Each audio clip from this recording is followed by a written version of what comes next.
Hey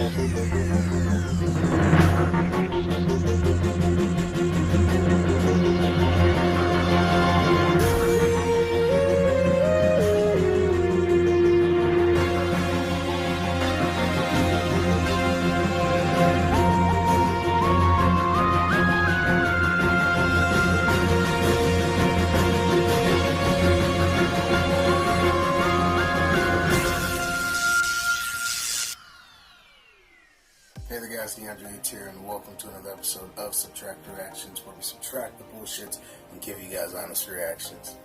So I'm just going to tell you guys right off the bat, this is going to be a very interesting video. It's going to be a fucking whirlwind of tangents, because I'm going to be very honest with you guys. I'm very drunk.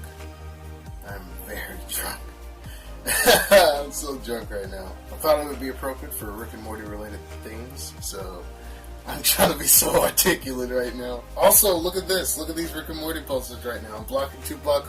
Yeah, I got some Rick and Morty posters. Mr. Meeseeks, Rick.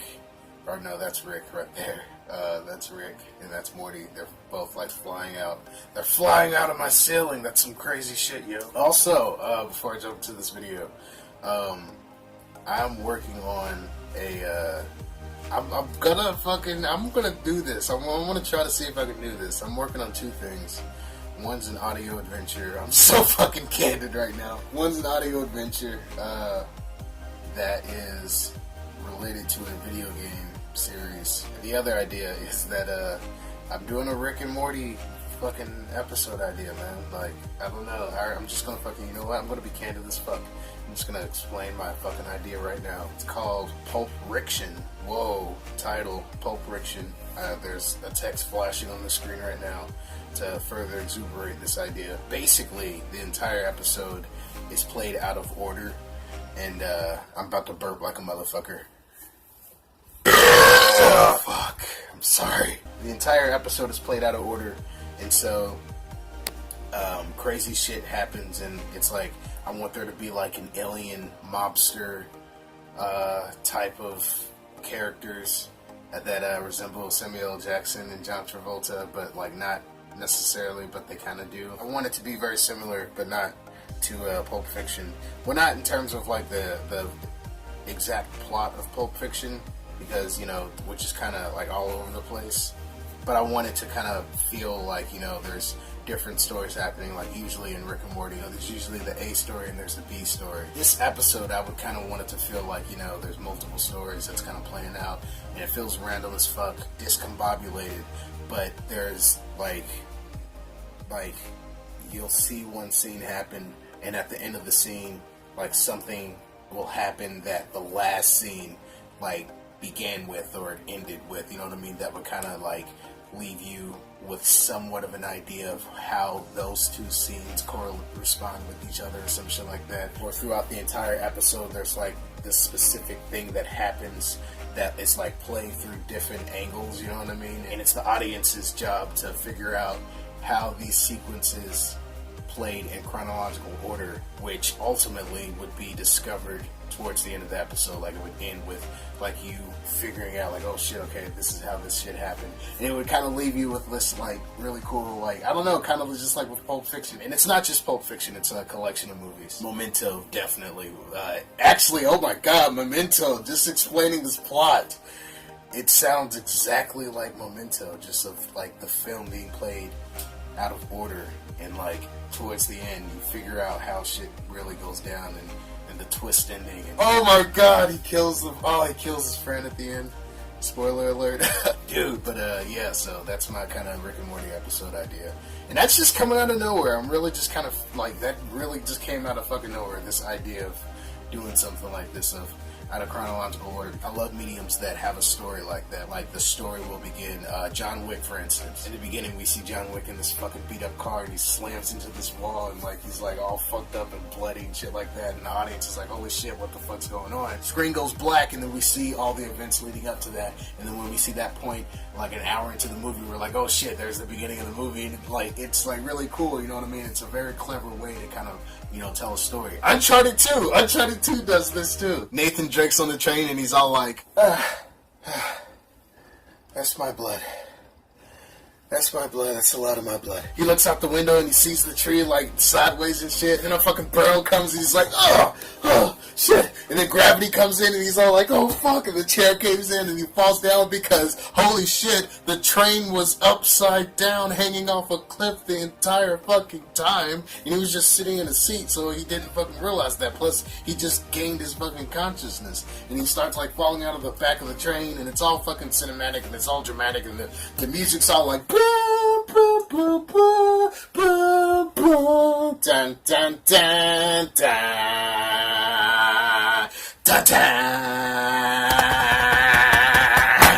And it cuts to black and like you start playing the game, you know what I mean? And it's like all those elements come together and like the whole time you're just like, what the fuck is going on? How the fuck did this happen to Nathan Drake? Like, it just makes you play the game. You just, the entire time, you're discovering this train wreck, and you're like, what the fuck? How did all of this happen? And then it goes into a flashback. It starts playing the story out of order and shit like that, but then, like, throughout the story, it's like a flashback, and then eventually you get to the part of the game where it started, you know what I mean? You actually have to play that sequence over again, and so at that point, you're just like, holy shit, this is the beginning of the game, and now I know why all of the fucking sequences led up to this event. I know why the train's hanging off the side of the cliff now, you know what I mean? Very fucking clever plot device, and it's very complicated to do because, I don't know, for me, I feel like essentially I would basically just write the entire story in chronological order, and then from there just kind of move it out of place. But then again, it's like writing it, I don't know, with Rick and Morty, I like having some level of improv in there, but I don't know, I feel like you ultimately, see, that's the thing with like making a story, it's like you ultimately want to have, you know, the idea. Like I said, guys, there's a bunch of tangents, stick with me, I'm gonna get to the video. Just, I don't know, really feeling this thought right now. You really should have the entire story planned out to some degree in terms of like you knowing where you want to go with the story instead of just jumping into it la-di-da. A lot of times I feel like, and I know this is from personal experience because sometimes I still go through this, you know, you jump into a story and you don't know how to finish it or you don't know how to continue it, and so it just stays stagnant and just, you don't ever fucking finish it. And I hate doing shit like that because, like, I don't know, it's like you have so much potential there, but like the fact that you really didn't sit down and really kind of think out what, you know, you need this story to go, you know what I mean, it doesn't work out. So I don't know, I feel like definitely when you start writing a story for, you know, any type of project, how small it is or how big it is, you definitely want to have a broad idea of where you want to take the story in terms of like how to begin it, where it leads to. If there's other characters you want to bring in, you want to make sure you know how you're bringing those characters in a proper way. Character treatment, I always talk about character treatment, you know, even like with Rick and Morty, even as, you know, ridiculous as that fucking show is, you know, whenever they introduce characters, they have a certain way of introducing them. You know, if there's a character that's fucking serious, they know how to introduce him in a serious way. And it's like, throughout the show, it's like the tones that characters give off, people pick up on that. You know what I mean? It's the tone of how you talk to people, the tone of, you know, who you are as a person. That really kind of tells audiences, you know, what type of person you are, you know what I mean? Like, with Nathan Drake, as I was talking earlier, he's just a really cool guy. He's very clever, he's very funny, you know what I mean? He's a guy you definitely want to sit down and have a beer with.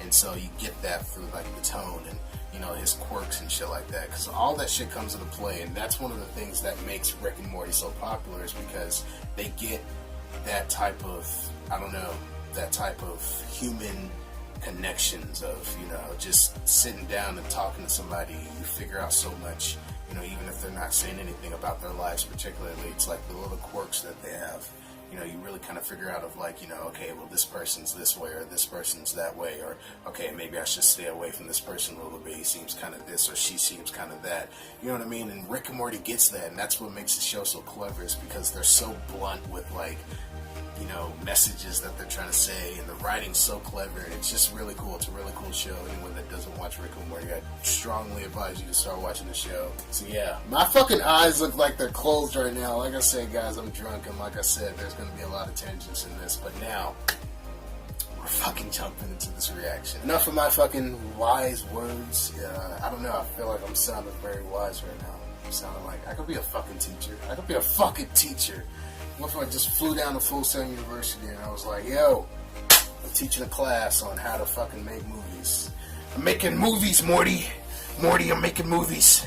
I'm gonna fucking make fantastic movies, Morty. Grab my alcohol, Morty. But today I'm going to be reacting to a video that was posted a couple days ago. It's called Dan Harmon, Justin Roiland, and Rick and Morty team try the Szechuan sauce. So obviously, Justin Roiland, I remember he posted this picture. He was like, holy shit. It was like this orange fucking decked out briefcase, and it honestly looked like a prop out of the first Alien movie. Like, it was just like this crazy cool fucking science fiction-y looking briefcase, but it had like the McDonald's symbol on there, and inside it was the Szechuan sauce.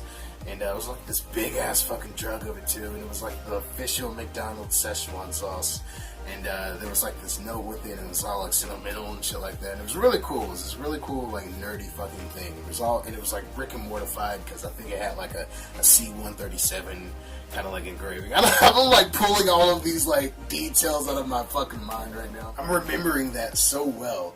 Like, I remember seeing that tweet specifically, you know what I mean? Because it's the Szechuan sauce, Morty, the Szechuan sauce, Morty. I think it'd be fucking cool if, like, you know, McDonald's did a fucking deal with Adult Swim and, you know, they started promoting Rick and Morty. Because I definitely think Rick and Morty is, like, one of, if not the most popular show on Adult Swim right now, you know what I mean? With all the shit that's going on. Oh, fuck, stop flashing. I'm sorry, guys. I'm sorry. I'm gonna scoot over so there's room for the video. It's gonna be in like this area, right? Why the fuck am I explaining this shit? Oh my god! The question is it the best sauce ever? So he's going in for the sweet. Regular, default, control group, constant variable, sweet and sour. Sweet? Oh, sour. Cleansing the palate with a patented fry. A patented fry.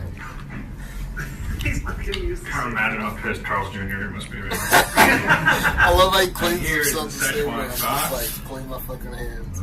Do it.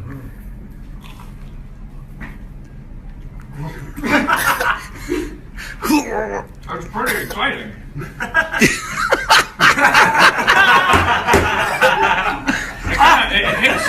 It hits the tongue with a little bit of a little Asian explosion. Is it sour? That's not Asian explosion. Never mind. Highly offensive sauce. Sorry, I'll be quiet. What do you think? What do you think? Oh, I got it. All right, here we go. Yeah, it's fucking, it's good. It's not good.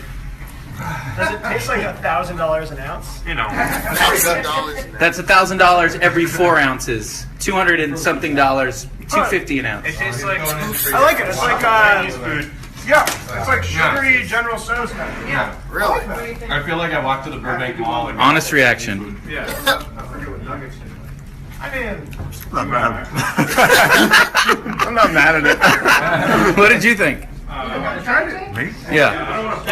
Sweet and sour better. You like sweet and sour better? I didn't think it was good. Did it make you sick? No. It's not good. All right, I'm doing it. I'm going in for the McNuggets. Wait, where the fuck is it? Oh, so this was a long All right. Thank you, Chef Mike.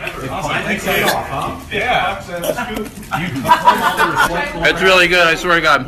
And bring it back, please, so we can all die of diabetes. That was awesome. That was really cool. Let's go back over so you can see my fucking meat-seeks. Look at that shit. Meat-seeks, Rick and Morty, Gravity Falls, all these fucking mediums coming together on a big-ass E-Harmony commercial. No, that was awesome, though. It was pretty cool. It's also really cool seeing the, kind of like a little bit, was a little peeking behind the scenes right there of the Rick and Morty team, and it was really cool seeing that. I was 3 years old when this fucking sauce was out, so pretty sure that if I did have this sauce at all, it's like gonna be in the dark, dark, dark recesses of my mind. Wait, was I? Hang on, how old was I? I want to say it came out in 1998. Alright, you know what, I'm gonna go with my gut. I want to say it came out in 1998, just without fucking, I don't want to look it up. I don't want to look it up right now. I'm sorry. Fucking drunk. But yeah, it would be really cool if the sauce came back. And like I said, definitely bring, McDonald's and Rick and Morty should definitely strike a deal. Toys, the fucking portal gun, Rick and Morty portal gun, I hear that's about to happen. That's about to be a thing. I found out about that accidentally because I was fucking sitting at home one day and I was playing Crash Bandicoot, which I'm actually about to play after I fucking end this reaction. Drunk as fuck. But I fucking was sitting home one day and I was like, dude, it would really be cool if I had like a fucking Rick and Morty porty gun. A porty gun. A porty gun! A Rick and Morty porty gun! Morty porty. Porty Morty. Porty Morty! Hey! Porty Morty! You could be like a porta potty that is Morty. So you could be a... Rick! I'm a fucking porta potty, Rick! I don't know what's going on. Like, some fucking scientific stuff happened, but I'm like a porta potty. Morty, calm down, Morty. Morty, let me fucking... I'm gonna shoot a portal, Morty. I'm gonna shoot a portal at that wall right there, Morty. And I'm gonna go inside of that wall. I'm gonna like fickin'. That's not even a word. It's not a cuss word, Morty. I meant to say fuck. I'm gonna fucking make something that is gonna like fix your predicament, Morty. Rick. Then Rick goes into the portal, and then Morty's just like,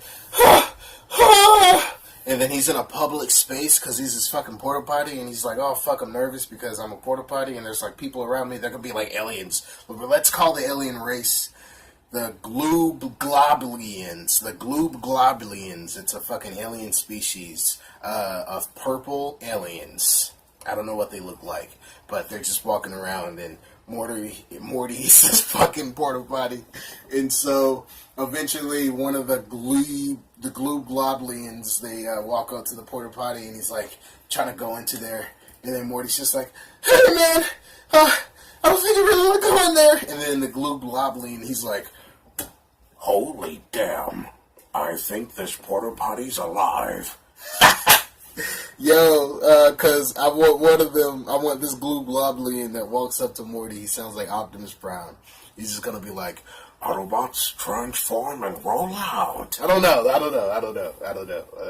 There's a story. But this was definitely a cool video to see the Szechuan sauce, the fucking craze, the hype that is the Szechuan sauce, you know what I mean? I fucking saw on Twitter that, like, deadmau5, he fucking paid, like, $15,000 or $50,000. He paid, like, there was, like, a large amount of money that was paid for this, like, entire jug of Szechuan sauce. And, I mean, yeah, I guess when, like, when you're in that tax bracket, you probably have some money like that to throw around, but that's crazy. Then again, I've made some very frivolous choices in the past. Very frivolous choices. I've spent a large amount of money on things. Fuck. Look at this motherfucker right here. Look at this shit. Transformers Prime Starscream. Alright, so for anybody that doesn't like the Transformers movies, if you think the Michael Bay Transformers films are shit, Transformers Prime is a fucking fantastic cartoon. It was on the Hub channel back when Hub was still a fucking thing before they stopped being a thing. I think My Little Pony was on there. Oh my god. Oh shit. Any Transformers fan knows that Transformers and My Little Pony, they kind of correspond with each other, which is really weird. It's a really weird thing, but then again, you know what else is weird? The fact that Rick and Morty and Gravity Falls somehow ties in. So, it's maybe that's not so weird, you know what I mean? Maybe it's not so weird that Transformers and My Little Pony ties in together. Holy fuck. That is kind of weird, though. I don't know. I'm going to stop talking on that. But anyways, yeah, Transformers Prime. You should definitely check it out if you've never seen it before. Hang on, I gotta get my fingers. I'm sorry. Here's Starscream. My name is Optimus Prime, and I am an Autobot. Autobots transform and roll out. Oh shit, I can't do it. One could say that Transformers Prime is the bee's knees. I believe it's time to get swifty off of Transformers Prime. I'm Pickle Rick, bitch. I also got Megatron. He's a Decepticon. Prime! Wheeljack. Look at this guy. Wheeljack. I can't do his voice. But if I watch enough videos of him, I'll probably learn how to. Soundwave. Look at this motherfucker. My name is Soundwave, and my voice sounds like auto-tune. It's like an R. Kelly video or some crazy shit like that. And here's my mint condition Starscream. I am such a nerd right now, and I love it. Oh, I'm such a fucking nerd. Oh my god, holy shit. This is gonna be the thumbnail. No, it's not. This isn't the thumbnail for the video. I'm at the 32-minute mark. I need to fucking end this shit. Now, for my famous catchphrase of all time, Autobots, transform and roll out. Autobots, quickly, we must come together to form a plan. Why? I'm such a fucking nerd. Got Ratchet, he's over here. I got a shitload of Transformers over there. I just want to bust them all out. But I'm at the 35-minute mark. Not for this actual video that you all are watching, but for in real life, for that I'm filming at right now. I'm at the 35-minute mark, so I'm going to end this reaction. I hope you all enjoyed this. And yeah, man, Transformers Prime. If you don't like the Michael Bay movies, watch this fucking cartoon, because sometimes it feels like the Michael Bay films in terms of like the music and the pacing and how it's cinematically shot, but the story and the script, and I don't know, I feel like it has more substance than the Michael Bay films have, you know what I mean? Yeah, you know, sometimes there's definitely, you know, filler episodes, or sometimes it focuses on the human characters a little bit more than it should. But for the most part, I don't know, if you definitely want to talk about comparative, you know, teachings, this cartoon is definitely better than the movies that we've been having here lately. And plus, Peter Cullen voices Optimus Prime. It's fucking awesome. The voice of Ratchet, he's this, I can't remember his name. He's this famous actor. He was really prominent in the 80s. Fucking Agent Fowler. He's the guy in Ghostbusters. When it's something strange in the neighborhood. I think his name is Ernie Hudson. I think that's his name. He's also in 13 Hours. Holy shit. Optimus Prime's talking to me. The guy that does the voice of Tom on Toonami. I don't know why the fuck that's the fucking thing that I picked. He does the voice of Starscream here. And Frank Weller, he's Frank Welker. I'm sorry, I said Frank Weller. He's the voice of Megatron, so I'm such a fucking Transformers nerd. Dude, oh my god. Alright, so here in a couple of weeks, all of the seasons of the original 80s cartoon. I'm about to get that shit. Oh, I'm about to get that shit. Oh, I cannot wait. I cannot wait. Oh my god, I cannot wait for that. I just remembered I'm getting that. Oh my god, I should do like a live stream. I should live stream like my reaction to that fucking series. Oh my god. You know what I should really fucking live stream? I should just like sit down one day and fucking watch like all of the Rick and Morty fucking, I don't know. Hang on, wait, I got season 2 too. Oh wait, no, it's season 1. Here's season 2. I got that too. I've seen all the episodes, but like, you know what I mean? It'd be cool to like have a commentary. Oh shit, speaking of commentary, dude, the commentaries of these fucking, oh my god, the commentaries on these DVDs are so fucking hilarious. So fucking hilarious. Oh, you gotta get it. Rick and Morty. I fucking recommend Rick and Morty to any fucking person that has a higher mindset. Also, the comic, I got this as well, so it's pretty fucking cool. I have not read it all the way through yet, but yeah. I'm gonna end this video, guys. This reaction's very bizarre right now because I'm drinking and it's not coherent, but that's fine because, you know what I mean, sometimes that's how life is. Sometimes life is discombobulated and it doesn't make sense, but that's the point of it all, right? Life's about experiences, right? Look at that. I got a Doctor Who box. It's fucking nuts. My fucking iPhone 5 case for a phone I don't even have anymore. Fucking drunk. It's time to get wrecked, because my name's Rick, bitch. I'll talk to you guys later, man. Peace.